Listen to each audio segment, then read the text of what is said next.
So a huge thank you to everyone for joining us. So very excited to be bringing you the Inspiring Women in Design, Construction and Data workshop alongside Inspiring the Future. Just want to say another huge thank you to Woolworths for bringing this event to life and giving us the opportunity to get in front of all of you today. We've got an incredible lineup of speakers who are going to share some incredible insights into their career journey and how they got there. But before we delve into that, we might share a little bit about us and kind of how this event came about and what we hope you'll get out of it. Excellent. Oh, okay.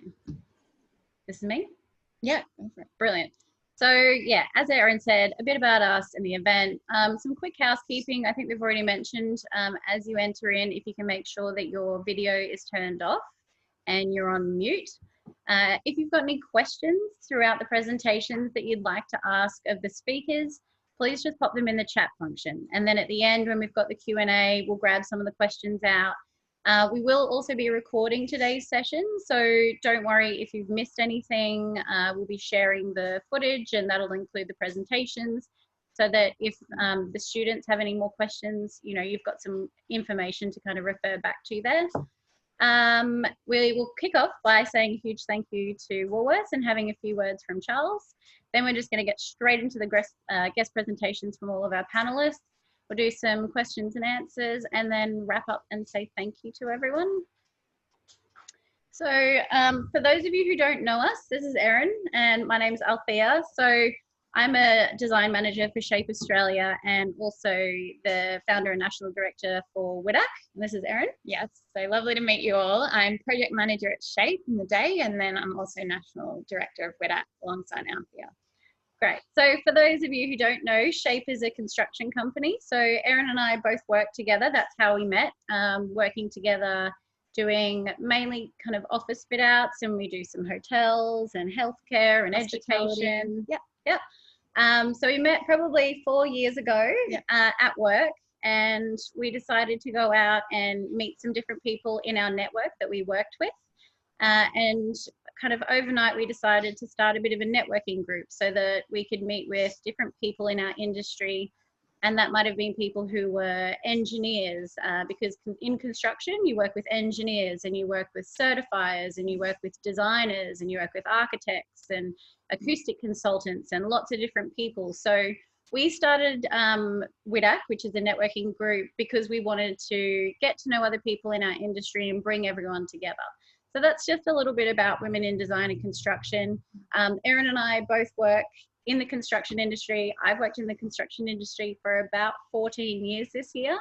I stumbled upon it by accident and it just really, really suited me as a person and the skills that I have. I'm extremely organized and I love working with people and I love dealing with trades and, you know, different consultants and bringing people together and project management sort of things. So yeah, for me, I found construction by accident and it absolutely has been such a great career path for me. And Erin kind of... Yeah, so I was similar in that I'll go back a little bit. So in school, I actually dropped out of school, which is probably not what you want to hear, to do full-time ballet. When I figured I wasn't passionate about that at all, I was really lost trying to figure out what I wanted to do. And I kind of fell into retail. I just got a job in retail, which I really enjoyed. And I was there for a few years. And while I was trying to find my feet, kind of after a long few years of ballet, I really didn't know where I kind of fitted in. But I started studying interior design. Still have not finished my degree. Another thing you probably don't want to hear. But for me, what I did, I got out there and I tried to find organizations I'd like to work with within those industries. So within construction, design, engineer. And I applied for really entry-level positions like office admin and things like that to just get my foot in the door, because I knew from my experience in working in retail, I knew I could apply myself, I would work hard and I'd be able to work my way up. And that's what I've done over the last kind of 3.5 years. I've changed, I think, 6 positions and moved up from admin now to from project coordinator to project engineer to project manager, you know, delivering multi-million-dollar projects. So I think my probably takeaway would be, don't discount work experience. Whilst it's really important, of course, to study and learn those skills, I think you know, getting out there and really just applying yourself and having a good attitude. You hear that all the time, but it truly, yeah, it's very true. And you need to, you know, go above and beyond and show that potential employer how you can kind of make a difference to their organization and what makes you stand out. And for me, that was harassing them until, you know, they gave me a job because I was that eager and keen, and it paid off for me. So that's probably something to consider as well. You know, I definitely didn't have a clear path of, you know, where I was going, and I didn't, you know, see out my study just yet. I probably will go back at some stage, but yeah, that's probably my key takeaway today. Yeah, so what we're hoping that everyone on the call will take away today, we've brought along amazing women to talk to you today from different jobs and different industries. And they might be ones that you haven't considered before. Like we said, we found construction by accident. We hadn't really considered a pathway in construction because no one in our family worked in construction. I didn't know anyone, you know, from school who was going into construction. So today, really listen to all the presentations, because it might not have been a job or a career or an industry that you had considered before, but it might actually really suit who you are as a person and the skill set that you have. The girls are going to talk about what a day in their life looks like, day to day, what they do for their job, who they work with, what they love about it, what they don't like about it, how they got there. And like Erin said, the big one is, you know, we both realized what we were good at, and then we realized that this industry suits those skills and personality traits that we have as a person. So I hope today you take away, you know, for me in high school, there was so much pressure to decide what I wanted to do when I grew up, what I wanted to do for the rest of my life. And actually, it's not about that. You don't have to decide what you want to do for the rest of your life. You just need to understand that it's about taking that next step. And you might take 500 steps before you realize where you were meant to be. We finally both realized where we were meant to be. But take on different opportunities. You know, they might lead you down a completely different path you didn't know you wanted. So try not to get your heart set on, you know, one thing and think that's all you want to do, because often people will go and pick something and study, you know, for 4 years, get into the job, and it's actually not really what they wanted to do. So give yourself time to figure that out, and just as long as you work hard and apply yourself and learn those skills in whatever you're doing, you know, I guarantee you can apply that to other things and other roles. Definitely. All right, so enough from us. We'd love to say a huge thank you to our event partner, Woolworths. They've made today's event possible, so a huge thank you to Woolworths. And on that note, we might introduce Charles Wheeler, who's their state construction manager. Yeah, he's going to say a few words. So over to you, Charles. Thanks both, and a great introduction. So just again, thanks and welcome to everybody for joining online today and making time for this great event, which we're really proud to be a main sponsor of. So what we'd like to highlight is Woolworths is obviously known for its huge retail presence, but when we speak to people within the construction design space, they're often surprised that we manage the large portfolio of works directly through our in-house teams and are unaware of the amount of works that we actually control on an annual basis. And to put some context around that for Woolworths, under our construction and maintenance departments, we control circa $1 billion worth of capital spend every year, which is a significant amount of money. And in order to do that, what we have got is the Woolworths Format and Network Development Team.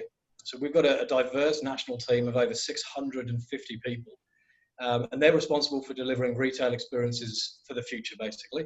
We cover roles, everything from architecture, sustainability, planning, construction, facilities and asset management. And we also have data analysts, refrigeration, and we're air conditioning people. So a really broad spectrum that we have across our talent pool. One of the reasons that we're proud to sponsor today's event is that we truly believe with a passion in developing talent and ensuring that Woolworths is a consideration as an employer of choice for the next generation that are coming through. And then given the large areas that we have, we believe we have a unique opportunity for people to gain valuable experience across the multiple sectors, but all under the one company. Which can provide a really exciting and challenging career. We strongly believe at Woolworths that our team members, we provide them excellent working conditions. We have flexible working arrangements. We're working in a really challenging and diverse space. And the projects that we're working on are market leading, and we've got the visions to ensure our ongoing success, and the team we have behind us is really setting us up for the future. One thing we did want to highlight as well is that we've recently commenced a refrigeration apprenticeship program, which is really well represented by females, which is a real first for us in a male-dominated industry, and something we're really proud of and really want to continue. And an event like this, you know, we see just such a great uptake. I'm chatting with everybody before this, the amount of interest in this event and hopefully future events going forward. We can really leverage off, you know, how can Woolworths help and support in this environment, and also get known that, you know, we're a great place to work with fantastic opportunities moving forward. And I think, as the girls mentioned earlier, it's maybe not knowing exactly which one of those areas you may want to fall into today, but where it can take you, and the opportunities across a company like Woolworths, where we have these diverse range of opportunities, we can provide that. So, look, I'm really looking forward to hearing some of the great journeys the panel are going to talk through today. I'm going to be available for any questions should you have them. So, look, thanks again. I hope you enjoy the session. I'm really looking forward to it. Thanks so much, Thank Charles. you so much, Charles. Perfect. So we wanted to quickly say as well, thank you to our event partner, Inspiring the Future. They're the ones who we've partnered with, and they're the ones who have reached out to all of the schools and have all the great relationships with all of you so that you could join us today. A little bit about Inspiring the Future. They're a free resource for teachers so they can easily connect with volunteers from the world of work, like we are today, through a secure and free online platform. In turn, the volunteers provide rich career conversations that raise aspirations and inspire and motivate young people from primary school age all the way up, and to explore career options that they may not otherwise be aware of. Inspiring the Future helps challenge limiting socioeconomic, cultural and gender stereotyping of career pathways which have been found to take root in early primary school years. Definitely find out more and register with Inspiring the Future as a teacher or a volunteer at www.inspiringthefuture.org.au. So we're really excited. A huge thank you to Adrian for making this possible with us today. We'll send you their details as well. So. Yeah. Because if this is how you found us today through Inspiring the Future, great. Please make sure that you share it and share the word. Okay, great. So we might kick on because we've got a lot to get through today. So we've told all of the ladies who are presenting today, keep it snappy. You've got 5 minutes. We're going to wrap you up when you've got 30 seconds left to go so that you know how we're tracking. So we might kick off with Hayley. Over to you, Hayley. Hayley Callahan.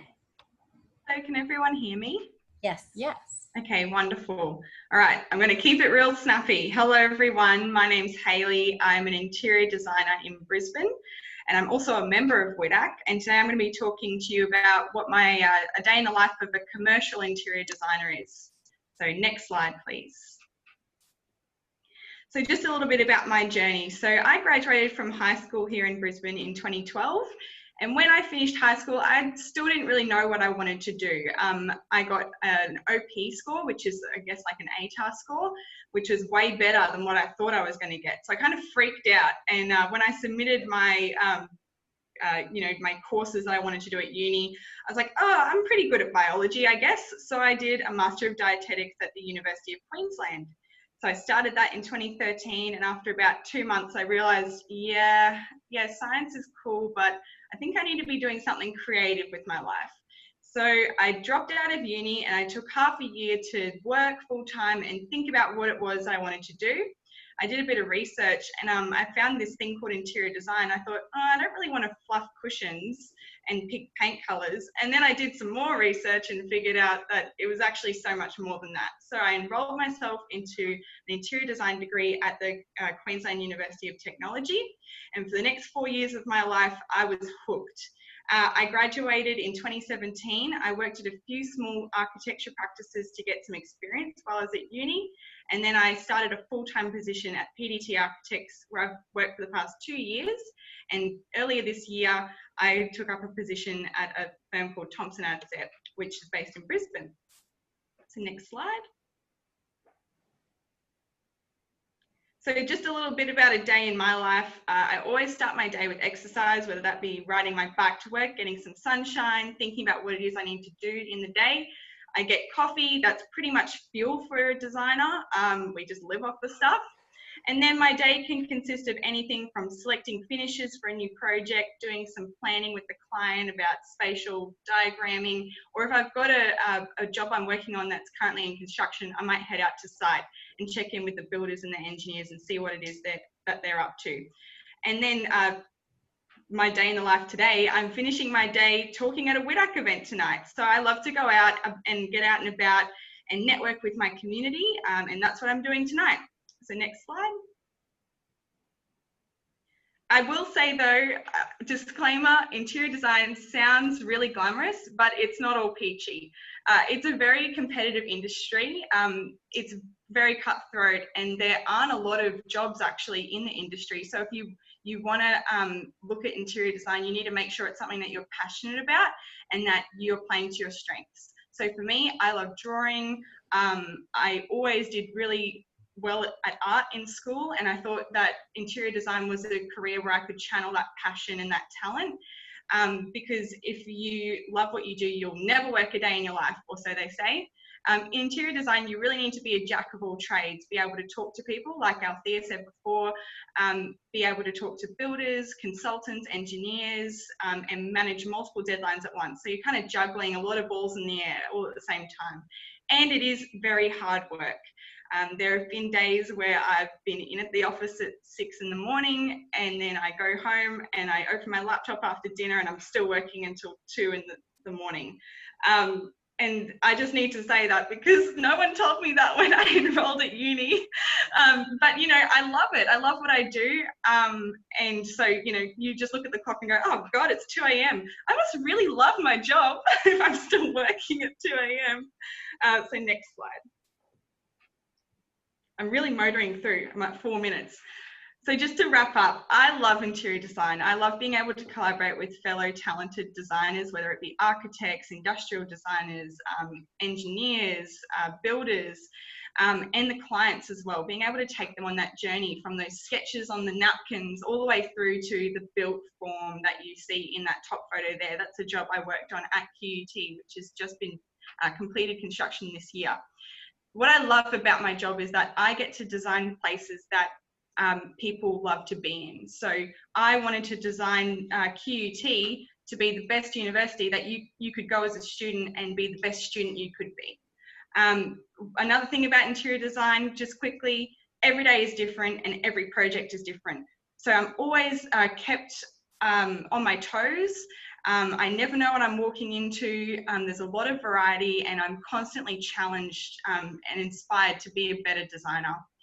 If you want to reach out, my contact details are there on the bottom of the slide.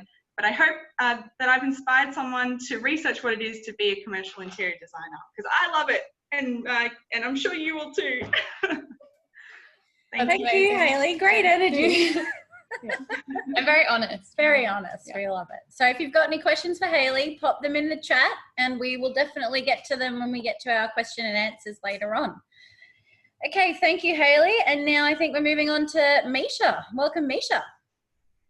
Thanks, guys. Hi, my name is Misha. I just wanted to quickly also start by recognising the traditional owners of the land that I'm on today, which is Camaragal land in the Eora Nation, which makes up part of Greater Sydney, and pay respect to this week, which is NAIDOC week as well.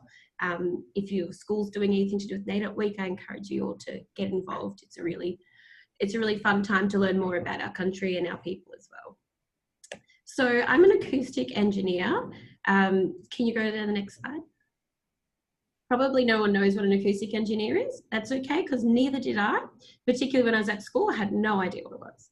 So I started in 2016 doing an internship at a recording studio because I was really into music at school and I wanted to know what all the different knobs and things did on some of the mixing desks and stuff we had. So I started doing my internship, and that led to me pursuing a career in music, so as a producer and a sound engineer. So I went to uni also at QUT, and I did a Bachelor of Music Production, and I began working in the music industry. So I worked in recording studios and also did a lot of live music, outdoor events. I had a pretty cool career, actually. I worked at some Big Day Out. I did sound and audio at Lady Gaga and not Blink-182, sorry, Red Hot Chili Peppers. It was like a lot of cool career highlights. It was pretty fun, but also really exhausting as well. I'll get to that later. One of the places I really wanted to work was Black Box Recording Studio, and they're a studio in Brisbane that did Powderfinger, if you've ever heard of them. So they're kind of like an iconic Brizzy recording studio, and I really wanted to work there. And I was fortunate enough to start working there just before I finished graduating my degree. So I was a resident engineer there for a while.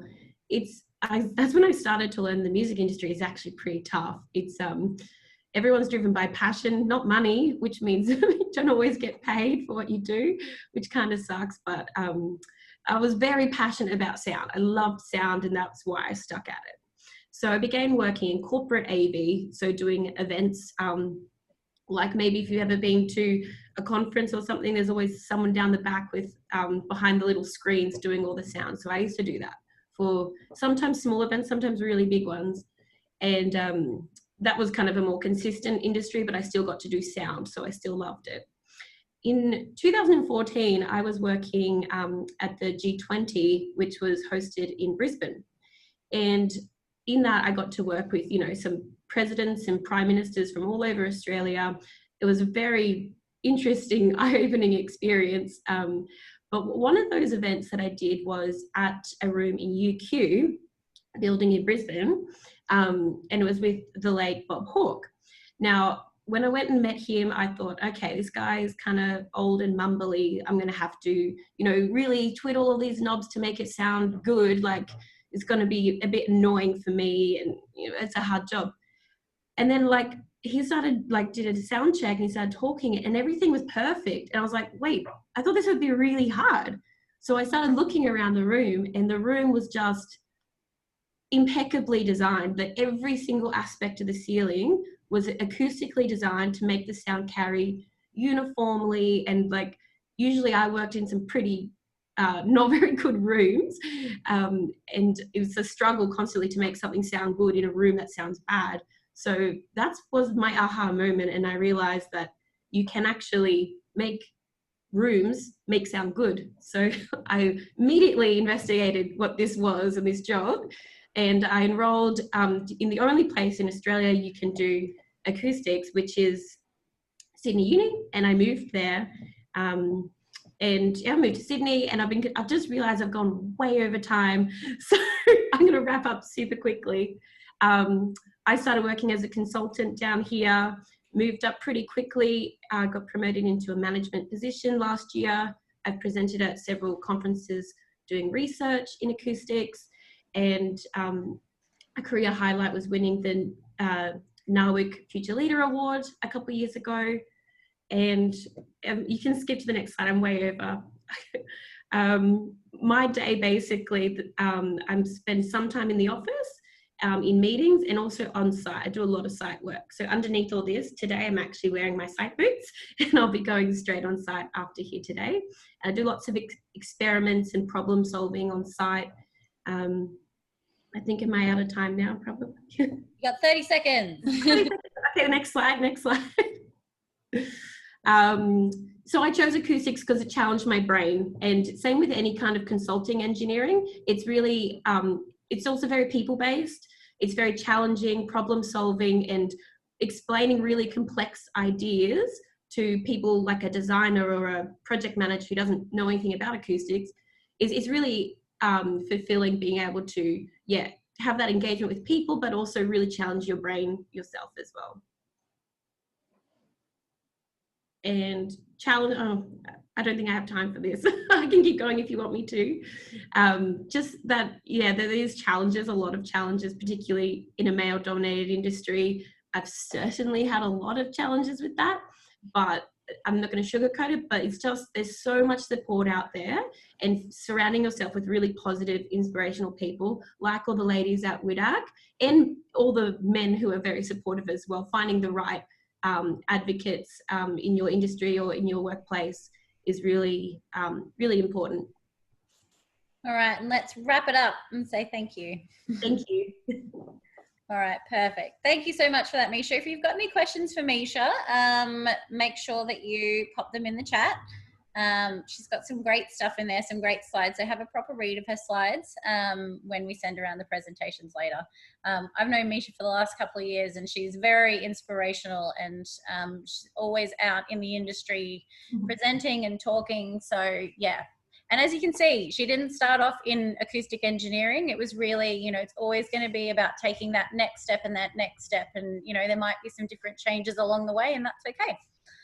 All right, so moving right along, we have Lauren Harris. Welcome, Lauren. Hi, everybody. Can you all hear me? Great. Hi, my name's Lauren. I'm an architect in Brisbane, and I work for a company called BVN.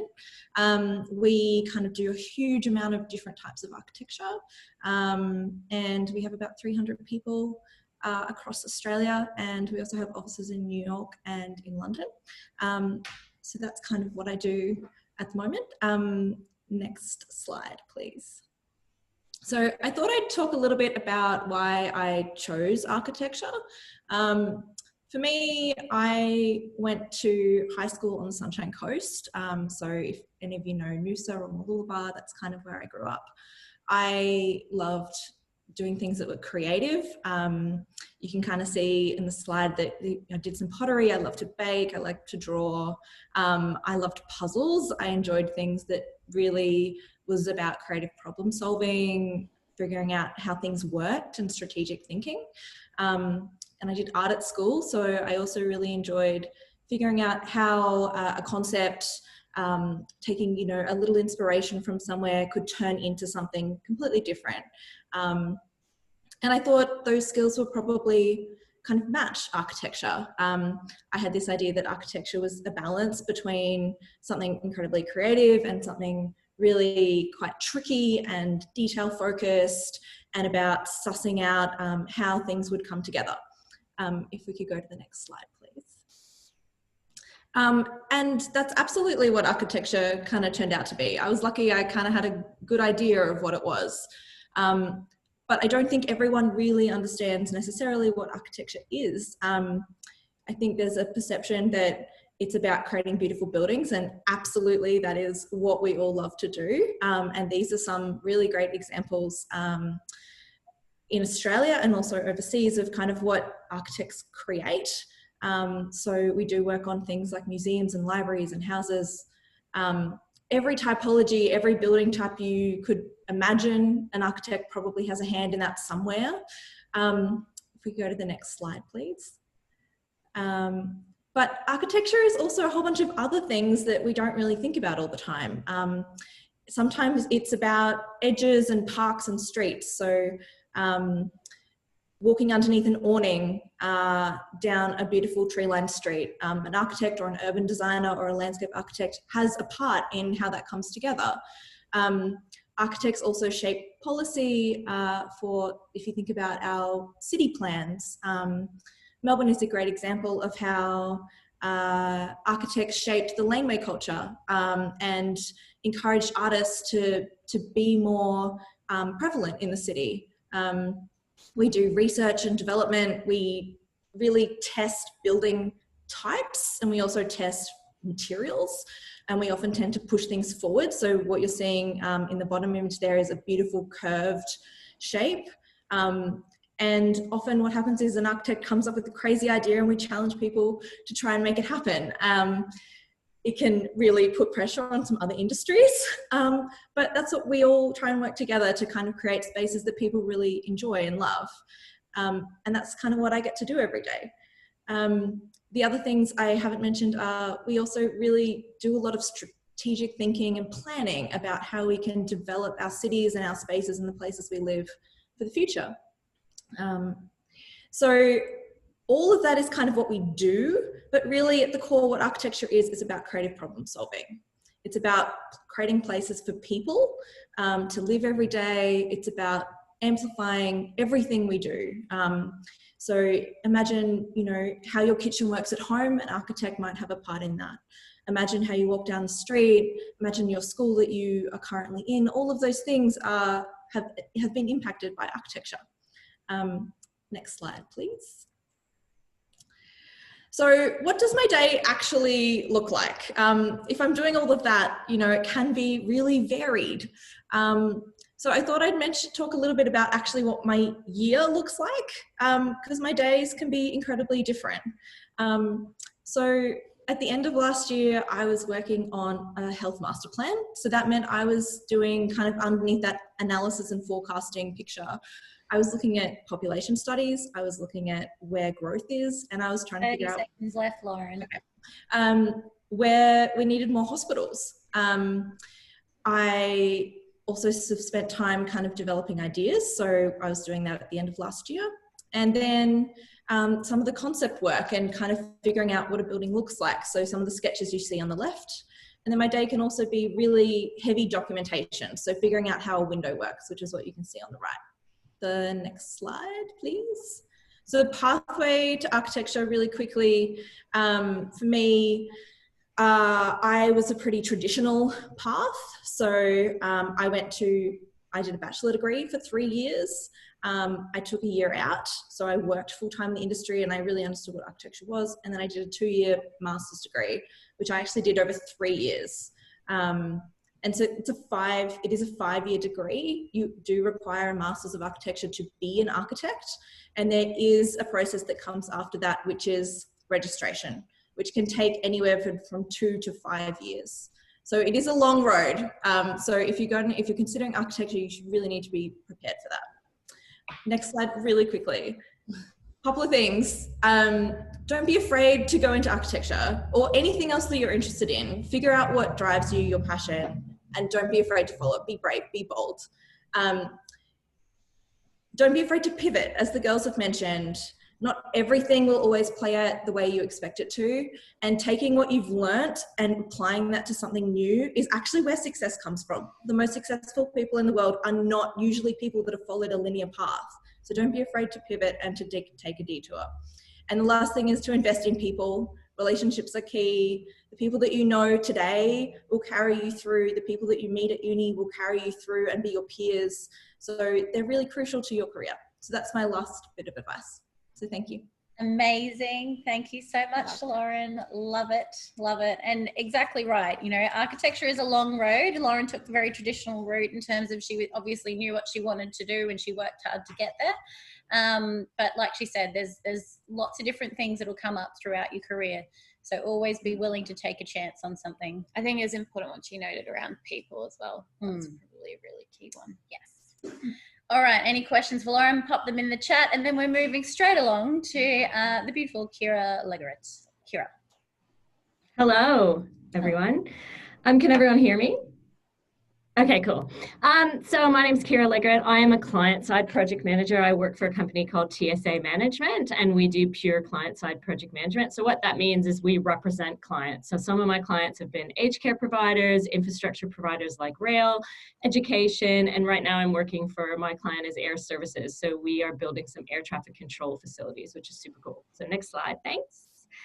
So just very quickly overview of my very long career. I love that I've just followed Lauren because I am completely the opposite. I absolutely fell into what I'm doing, very much like the two girls, Althea and Erin. So I graduated high school and I'm like, yep, going to be an accountant. I'm going to study business and I'm going to work in a corporate role. Then I did work experience for a little while and I was like, nah, not doing that for the rest of my life. That sucked. So I took a break and I traveled. I bought a ticket to the UK, didn't tell anyone about it, and I spent 6 months there just finding myself. I didn't worry about uni, didn't worry about study. I just met people and had a good time.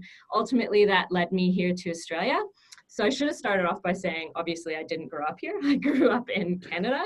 So again, completely opposite to a lot of the people who have spoken already today, that the relationships that I built growing up have been left in Canada, and I've had to build completely new relationships here, which is part of the reason why I've gotten where I've gotten. So you'll see from that timeline, it's completely untraditional. I don't have a relevant degree in construction. I don't have any technical background. I just fell into it. I got a job with a project management firm in administration, and I worked my way up from there. I put my hand out for things that I found interesting. People liked me, and I quickly got promoted. And I've been really lucky to work on some amazing projects. And the other qualification I have is I got certified practicing project manager, which I did through based off my experience. Next slide. So why did I choose it? I think I've pretty much covered that. I didn't even know it was a thing. I fell into it, and I got, much like Haley said, I was hooked the minute that I started walking onto my first construction site. I was like, this is for me. I've always been a strategic thinker. I loved numbers, but I knew I didn't want to be an accountant. I'm organizing things. I'm a planner. I really wanted to do something that meant something. And I always am looking for a challenge. So next slide. Day in the life of me is every day is so different. I'm a mummy, so once I've gotten my kids up and out the door, I sit and drink my coffee in my car. I often make a lot of phone calls. I get to work, I find a desk, I get in touch with my team, and then I do all of the things. So project management is very much a jack of all trades. As we represent the client, I can be doing anything from going to their office and packing, standing over their shoulders while they're packing boxes to move, to convincing them to make decisions, pulling people together to make decisions, problem solving, running design meetings, writing business cases, writing programs, working with numbers, writing out a cash flow, so many things. Next slide. Why do I love it? So there's lots of things on there, and I'll let you read them. But the biggest impact really from today that I want to talk about is, if you look to the left in some of the pictures, those are some of the projects that I've had the pleasure of working on. And some of them really changed the shape of a city. So they're tangible. The hard work that I do and the time away from my family, I can look, smell, feel, and touch. And it's really fun and challenging. Every day is different. I meet some amazing people, and I don't even feel like it's a job. Every day is fun. We goof around on a day-to-day basis, and we work hard, and we can see, feel, and touch what we create. Next slide. So the ugly side. So again, on the left, there's some photos. I'll let you read through some of the challenges that I've come, because I'm running over time here. But this project was one I worked on in 2012, where a crane caught on fire and fell over.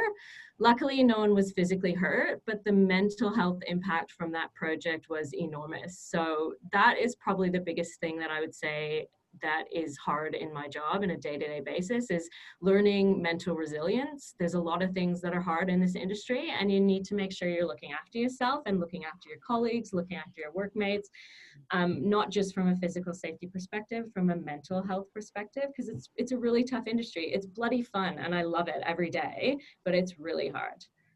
Next slide. So that's really it from me. I'll let you read through all of my advice there, but my biggest advice is just don't make any big decisions right now about the whole rest of your life. I am in my late 30s and I still don't know what I want to be when I grow up. I fell into this career and I love it and I'm hooked, but the most that I get out of it is the experiences that I've had in my life. So traveling around, volunteering, being a sponge, asking people questions, taking the time in my life to really figure out what I wanted to do, who I wanted to be. And when I didn't like it, I just stopped, took a breather, traveled, volunteered. And that's just my biggest advice. Thank you so much, Kira. Great advice. Lovely. All right, we're going a little bit over, so the next person's going to be super quick. I can just feel it. And the next person is Siobhan. Is it Siobhan? Yes. Siobhan. All right, Siobhan, you're going to have to be the fastest. Here we go. Oh my God. Okay, I've probably got the most slides. Nick, can you see me? Can you see me? Yeah. Okay. So when I go like that, change slides. So you can change slides. Okay. So architectural lighting designer. What do I do? I give a nighttime and daytime presence to architecture, interiors and landscapes through the use of light. Today, a lot of people don't know what architectural lighting entails. So I'd like to give a little bit of an insight into what light actually is and what it does. So light is an ephemeral essence which allows us to see. It illuminates, creates shadows, defines objects, textures, space and distance. Next. Please, thanks. It enhances buildings and spaces. Next. And it can heighten one's senses, shift our perception, and offer new experiences. Next. And light can also transform the look of solid objects and buildings. So as you can see, this Sydney Opera House, and then it's totally transformed with the use of light. Next slide. This is Hong Kong. I moved to Hong Kong after I graduated from architecture. And Hong Kong is probably the most significant city in my journey to light. So the building that we see, this was the first color-changing facade in the whole wide world, and it was designed by a lighting designer called Jonathan. And he has been the most important influencer in my life, apart from my parents. Next. So I was working for an architectural firm, and he approached me to come and work for him. I didn't really know that much about architectural lighting design, because back then in Australia, and particularly in Melbourne, the lighting design of this caliber wasn't very prominent.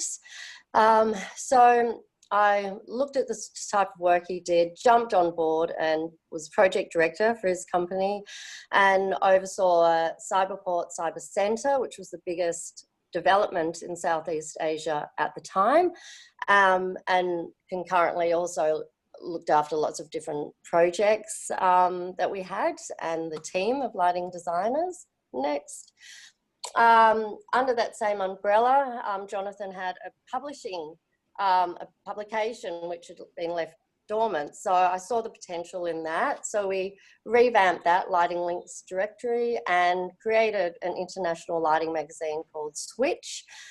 So both of these fields allowed me to travel the world to lighting and design fairs, interview and meet some of the most amazing influential designers of the time, such as Ingo Maurer, Philippe Stark, Marcel Wonders, etc.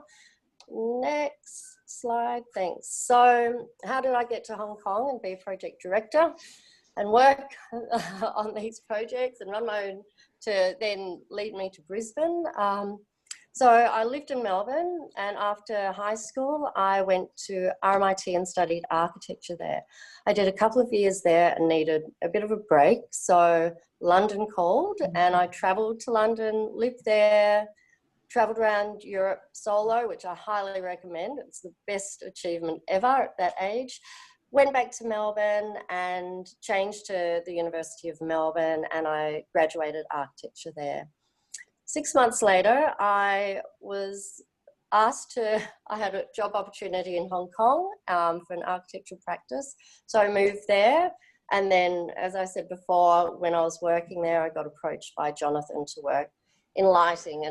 And lighting is just such an amazing field. And I totally fell in love with it and was absorbed by it. But unfortunately, even though amazing opportunities working with Jonathan, I just wanted to go back home. So moved back to Melbourne after about 4 years in Hong Kong and worked at Euroluce. Never thought I would be in a sales role. So Euroluce are suppliers of some of the world's best lighting products, from architecture to decorative products.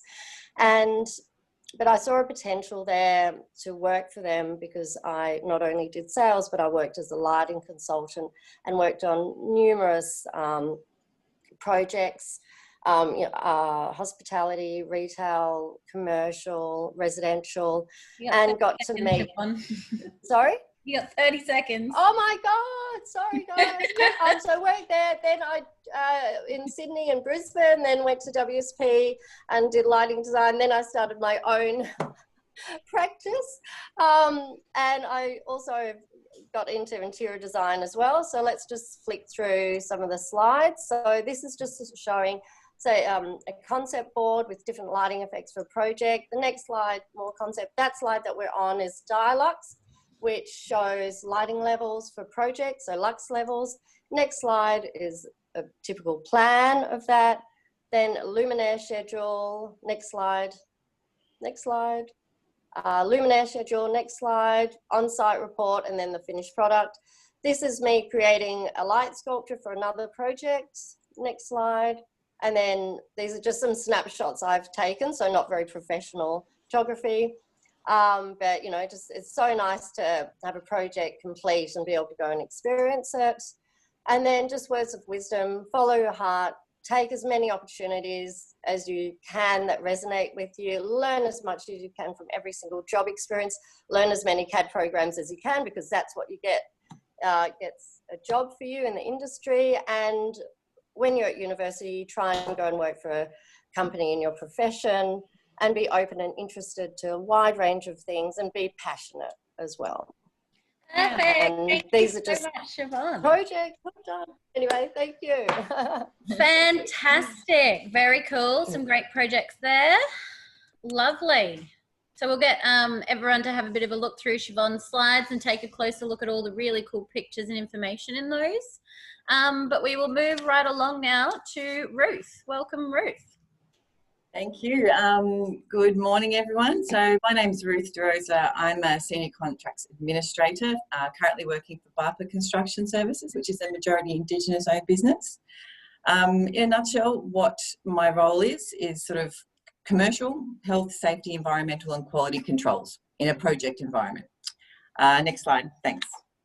Look, going through these 5 sort of different points for this presentation today was really interesting and a good exercise in self-reflection and how I've gotten to the path or this place that I am now. We'll talk to each of these points. All right, next slide. And then the next one. Okay, so similar to Misha, I think it was, I came from a bit of an alternative background as well. So I'm a professional flautist. So I left school and went straight to the Conservatorium of Music after having a year off of travel and performed, recorded 2 albums with a band I was in and taught professionally for a number of years. I then graduated in 2004, went on some travel and decided then to go live in London for a year. Now, when I came back, me and my now husband, we returned and I was like, well, I don't really want to teach all the time anymore. I was sick of doing all these wedding gigs. There's not that much work out there for flute players. So I just got a part-time job at Hooker Cochrane, what was called at the time, but Cochrane Construction, and just in admin. And interestingly enough, they sort of spotted that I had, hunger in me to learn more. And they gave me an opportunity to go out to be document control and IKEA at Tempe. This was an accidental introduction into building. I had no idea what was involved in building a project, and that sort of exposed me to all these different roles, and just not just from the head contract, but all from the consultants, the engineers, the clients. So I sort of then sat down with my senior management and decided to go back and do my construction of project management at UTS, and that was the beginning of that path. Now, I then had decided to have a baby in the second year of uni. So, look, study, work, baby was extremely stressful for me, but we kept on going, pushing through. Next slide.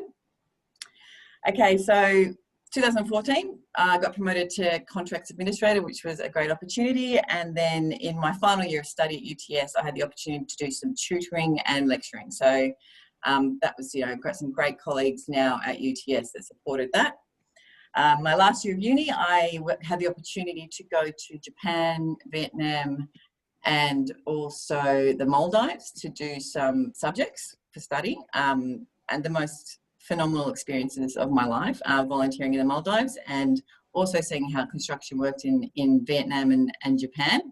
I think it changed a lot for me. I then graduated in 2015 and kept on going down this path, ticking off the projects, and decided second baby should come along. So 2017, number 2 came. I was really on a trajectory at this point and didn't want to have too much time off. So I had, I think, 11 weeks off. My husband stayed home sort of part-time after that, which was fantastic, which gave me the opportunity to keep on developing my career. Went into senior CA role, and then early this year, I moved over into the BARPA business, which is just the most fantastic business, and I'm so excited to be part of it. And that's where I am now. Here, I won't go into detail here, but this is a bit of a snapshot of all the project experience, also the teaching experience, and the opportunities on the NAWIC board back in 2010 to 2013. So I've had a wide range of experience through Resi, fitness centres, pools. I'm now working on a defence base, IKEA, etc. So I'll let you have a look through those later. Why I chose this path? Look, there's so many sort of words here. I'll get you go to the next slide. I was driven. Okay, I wanted a challenge. I was ready to do something different. I wanted personal growth. I worked really, really hard, and I needed to channel that somewhere. And to be perfectly honest, pardon? 30 seconds. Oh no. Anyway, senior management enabled that and gave me this path and supported that. Next slide. So day in the life. Okay, so I'll let you read through it. It's pretty busy, chaotic day to tell you the truth, but I love every second of it. Well, not every second. Most days I do love every second. Next slide. Next slide. Challenges. Okay.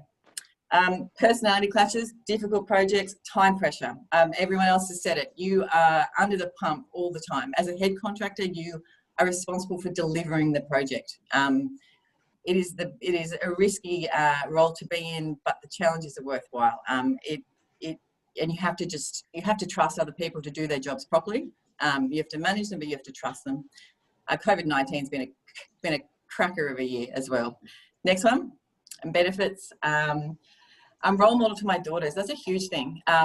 Collaboration with people, continual problem solving, like anticipating the problems before they happen is what I have learned to do. It is invaluable, and you learn more and more every day. And also the mentoring and educating younger staff and older staff, to be perfectly honest.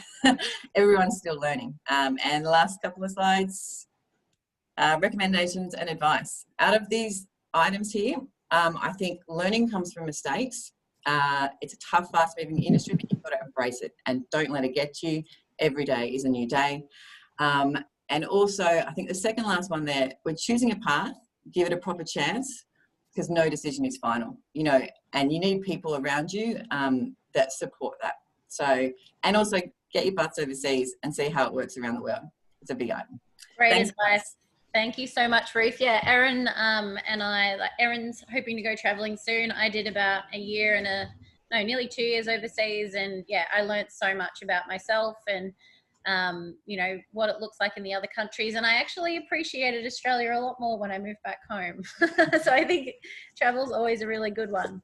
All right, we're moving right along now, and we've got the amazing Adele. Take it away, Adele. Hi, I'll be pretty quick, I think. So basically, I'm Adele Taylor. I work as a construction project manager at Woolworths currently. I've been there for about 3 years. How I got into construction, again, I really fell into it like a lot of the other guys that have spoken today. Basically, I left school, did a degree in marketing because a lot of my friends sort of were. Didn't know what I wanted to do. I enjoyed shopping. I wanted to be, at that point, I was like, you know what, I'm going to be a buyer. I'm going to go travel the world, be a buyer. Like, why not? So I actually got a job in Myer as a buying assistant in the buying department. Loved it. Did about 3 years in different roles, bits and pieces. But it seemed to be the same. I felt a bit the same every sort of day. And then I basically just had an opportunity to work as a project analyst. Myer was doing 4 new stores. Pretty quickly, they didn't have a project department, so I sort of said, do you want to have a crack? And so I did and loved it. I was the same, addicted, wanted to do more, loved turning something old into something new and beautiful. And the team that you hand it over to, love it, amazing. So from there, I was lucky enough to then get an opportunity to work on the Myer Melbourne project, which down in Melbourne, was a $310 million redevelopment. Took about 5 years, 5 long years. But I loved every minute. Like, I didn't know a lot about project management at that point, and I was involved in every design, every meeting, from, you know, the basic design of the building to the fit outs in the building. Probably one of my career highlights would definitely be Mural Hall. I don't know if anyone's been to Melbourne, up to Mural Hall. Amazing. It was a heritage listed hall. It got revamped to its original form. Amazing. I think I cried when it opened. But yeah, so that was really good. Did that for about 5 years. Went and had a baby. Went back to Myer for another few years. Did a lot of jobs in Sydney. Had a second baby, and then just decided most of the jobs at that point were in Sydney. I needed to do something in Melbourne to be closer with my family. and got a job as a construction project manager at Woolworths, which I love. It was close to home. Everyone's really supportive. They're very, everything's very flexible. You can work when you need to work, if you need to do personal things. It's very family orientated, great values. And it's such a big company. There's so many areas that you can go into. You've got property, you've got construction, you've got your fixtures, you've got refrigeration, which is a big part of Woolworths. So yeah, since I've been at Woolworths, I've done a lot of projects, small refurbishments to new stores. I had a great opportunity to work on the Camberwell, it was a concept store, which I loved. Also worked on Burwood Brickworks, which is the first sustainable living building challenge retail centre in the world, basically. So from that, I learned a lot more about myself. Like, I didn't realise how into sustainability I was. So yeah, that's been really good. And I've learned, I think too, with project management, you learn something new every day. Like, every project I go on to, there's something, whether it's something in the soil or something with the building, you pull a building apart and it's not what you think it's going to be. So yeah, I mean, I learn stuff every day. The day in the life is different every single day. It depends on how many projects you have on, what you have on. I love it. I love the different people you talk to, the builders, the contractors, your painter, your development managers, your landlords. You're talking to so many different people every day. A big thing for me, being a woman in construction, I have never had any issues. I've never found any problems with people not respecting me, or I think if you know what you want and know how to get across what you need done, I think people will respect you. So I haven't found any issues with that, really. I've been in big arguments in meetings with developers, unions, you name it. I've been there, done that, and it's all sort of worked out for the best. A big thing for me is I had a really good mentor. I had a lady when I went into project management that pushed me into it. I think as women, sometimes we worry about, can we actually do it? What should we do? Do it. I agree with everybody that said, take the opportunities. If you get into it and you don't like it, there's 100 branches, 100 different places that you can go. Yeah, I've loved it. I've made really good friends in most areas that I've been in, most projects that I've been in. Yeah, and just trust yourself, back yourself. It's hard work, but when you finish something and you see the end of it and you hand it over to a team or whoever and they love it, you feel really satisfied. It's a very satisfying job, I find.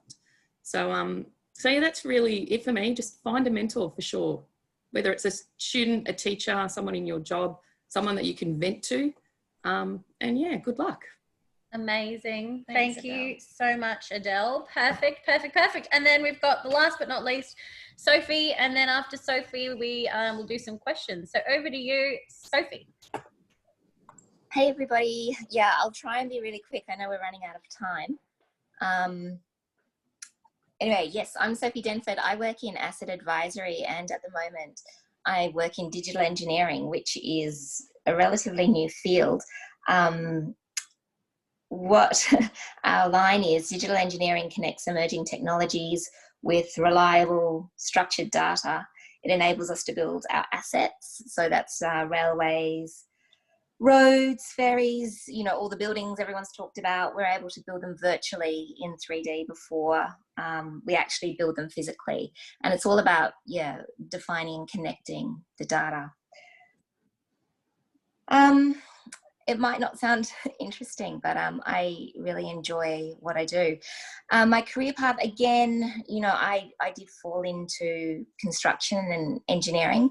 I started off doing a Bachelor of Science in Psych and Speech and Hearing. And I guess one of the key things I'd like you to take away is that I really see my career as starting before that. So, you know, during high school and during my university degrees, I worked, you know, for Sizzler and Pizza Hut, and as a speech and drama teacher. I was a teacher's aide, and I gave respite care to disabled kids. And really, those little jobs, I learned so much in dealing with different people and appreciating their worlds, and just getting some core sort of organizational skills down and things like that. So, you know, as well as my formal education, I think those things were pivotal informing who I am and where I got to in my career. I fell into my job, I guess. I went to the UK and I got a job with British Gas over there, and that was just a temp job, and I ended up being there for 2 years because I really enjoyed the atmosphere and the camaraderie. And they offered me a longer term job under their graduate program, but I came back to do my Masters of Speech and Language Pathology. For different reasons, I ended up deferring that after 6 months, and I ended up getting a job with the gas company in Sydney. And, my experience in the UK helped, but also just, my enthusiasm, being pretty good with technology, having common sense and, a logical, strategic view of things really set me up well there to try different roles. And also, they offered me my MBA, to put me through my MBA. So yeah, that was a bit of a moment where I decided not to go back to do my speech things and stay in the construction industry. And I guess one thing to take away is that, you are helping society and the community in construction and doing these roles as well. I'll skip through, I know we're out of time. So do you want to go through to the next one? My life, it's pretty busy with my 2 kids, but at the moment, I'm not on site that much anymore, but the thing I enjoy most is working with my team and really, testing and stretching each other and having a collaborative environment, and challenging our ideas and coming up with better solutions and the way we do things. And it's all around data and technology and IT and things like that. It's not physical buildings, but again, it's those same types of skills, I suppose, in problem solving. And there's some of the opportunities. And I think, working in a big multinational company like GHD, it's an Australian company, but I was able to work in the UK and in New Zealand and around Australia and the States as well. People, of course, they're the best in the job and the biggest challenge in the job, working with different people. And also they'll take you places. I didn't know anything about the different roles I'd get through my career and the industries I was working in, but I think it was the skills I had rather than the knowledge that got me to where I was. I can see we're losing people having to sign off, so I guess they're my key messages to you. I'll pass it back to you guys. Everyone can read my slides in your own leisure, and I'll pass it back to you to wrap up, I think. Amazing. Thank you so much, Sophie. I think one thing that was really good to see in all the presentations today before we do jump into questions was, and I'm a new mum as well. I had a baby 10 months ago, my beautiful son. And you would have seen in a lot of the presentations today, a lot of us have gone and had families, and you can go back to work after a family. There's really great companies out there. My company's great. I know Woolworths is great. It seems like all of the other panelists today who've had babies throughout the career have been really well supported by their workplace while they're raising a family and, getting back into their career. So I hope everyone took lots of different tips and advice away from all of the beautiful panelists that we had present today, talking about what they love about their jobs, what they do, how they found it. I think you've realized that there's lots of different ways to find that perfect job for you, and it might not always be obvious to you now, but you might stumble across it. All right, so we might quickly just jump into the questions. We've had some good questions. I did see one earlier.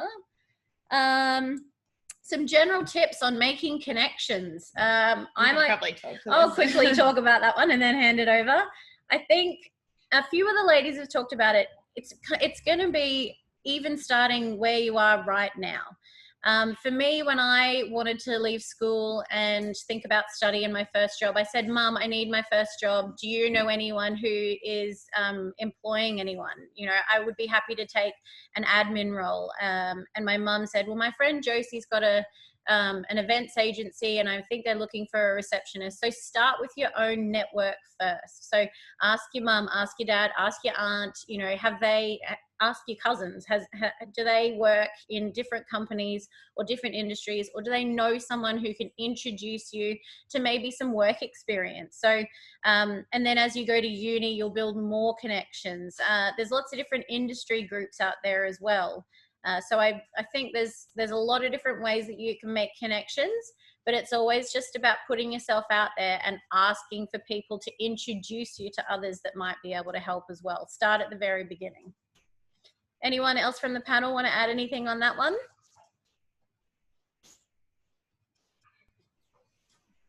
Hi, this is Lauren. I just thought I'd say I actually got my job my first job through my old physics tutor.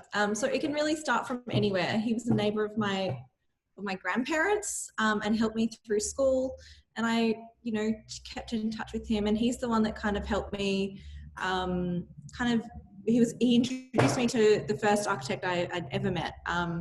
And I had no other connections in the industry. And I think really like all relationships are valid, and I would encourage everyone to show up with respect and energy and throw themselves into things, because you never know who you're going to meet that is able to help you down the track.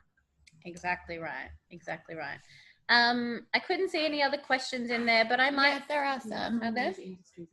Yeah. Do you find these industries are more open to female involvement and perspectives? Does anyone want to jump in here and share their thoughts? I'm happy to. I feel that being a woman in construction, because there isn't a lot of women, I do think that you do get some opportunities that potentially you might not get in other industries where there are a lot of women, just because we have a different way of thinking about things, we do things differently. Yeah, I do think we do. And I think it's great.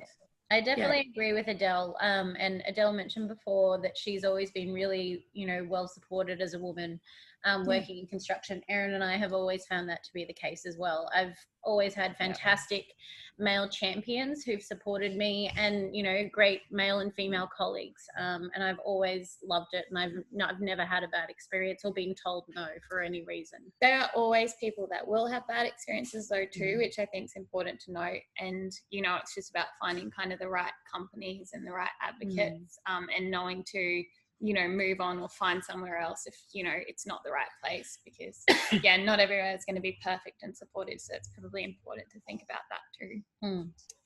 There's a question around, would all the panelists be happy to connect with students on LinkedIn?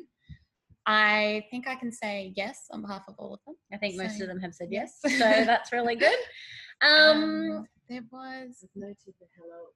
If anyone has any extra questions. Yep, any extra questions, email them through to hello@widac.com.au. I think I might just ask one final question. So for all of our panelists, if you just want to say the coolest project that you've worked on this year, really quickly. For me, it was Arcadia, Defence Housing Australia, which is at Alexandria. It's 400,000 recycled brick facade. There's beautiful giant timber portals. I mean, I'd say that a lot of people have driven by it. It's on the corner of Sydney Park Road. It was the most challenging project I've ever worked on, and to see it how it is now, and it is so spectacular, and I'm so proud of delivering that from the beginning to the very end. Still going. Awesome. Thank you, Ruth. Misha? This year, probably one of my most exciting things is a project I've been on for a few years, but it's all coming together, which is a $200 million fit out for NAB in Sydney. And that's all Green Star and well certified. So there's some really cool, innovative things happening there, and really good acoustics. So awesome. Thank you, Misha. Adele? This year would be Burwood Brickworks, the Sustainable Living Building Challenge project. As I said before, amazing. Everything was recycled. It basically can sustain itself, and I've learned a lot about myself because of it. Amazing. Thank you. Hayley? This year, I had a photo of the QUT International College. It was a multi-million-dollar refurb of P Block at QUT University, and I got to be part of that project from the very, very first client meeting all the way through to this handover on site. So that was a big one for me. Awesome. Thanks so much, Hayley. Lauren? This year it would have to be working with redeveloping a hospital in Brisbane. We are working with users on the ground who are in hospitals every single day, nurses, clinicians, doctors, and to sit down and work with them about how to create spaces that are better for them and better for patients. This has been the most fulfilling thing of the year. So that's been probably the highlight this year. Awesome. Kira?